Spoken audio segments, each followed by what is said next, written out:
मराठा क्रांती मोर्चाच्या दरम्यान काँग्रेसचे आमदार नितेश राणे यांची गाडी काही मराठा बांधवांनी अडवली होती आणि त्याच दरम्यान त्यांना विधिमंडळात लेखी आश्वासनासाठी घेऊन आले होते। आपल्यासोबत स्वतः नितेश राणे आहेत, आपण त्यांच्याशी बातचीत करून जाणूया। साहेब, काय नेमकं याच्यामध्ये तथ्य आहे? नाही, ही माहिती तुमची चुकीची आहे। कोणी माझी गाडी अडवण्याचा विषय राहत नाही। शेवटी जेव्हा निवेदन राज्य सरकारचं आम्ही स्टेजवर वाचलं आणि त्या मुलींनी भाषणं केली, आम्ही जनगण वंदे मातरम म्हणालो, त्यानंतर समाजातल्या काही लोकांचा असा आग्रह होता की आम्हाला लिखित निवेदन पाहिजे।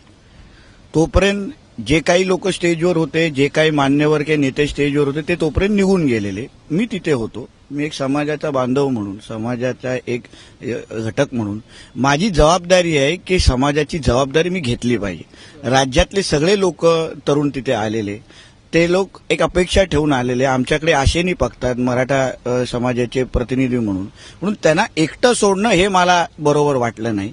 म्हणून जे जे त्यांचं अपेक्षित आहे त्या पद्धतीने मी त्यांच्या बरोबर राहिलो।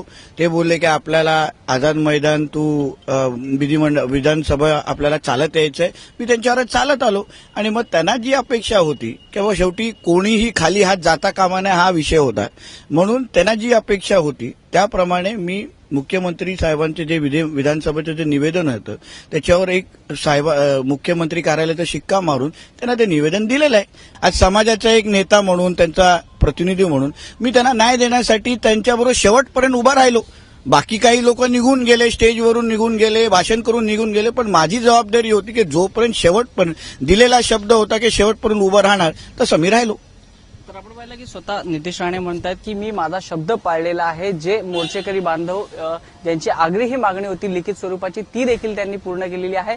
जे इतर मराठा नेते होते ते सध्या उपस्थित नाही, परंतु मी जो शब्द दिला होता मराठा बांधवांना तो पूर्ण केल्याची कबुली आहे ती स्वतः काँग्रेसचे आमदार नितेश राणे यांनी दिलेली आहे। कॅमेरा पर्सन सचिन देवकरसह वैभव परब, एबीपी माझा, मुंबई।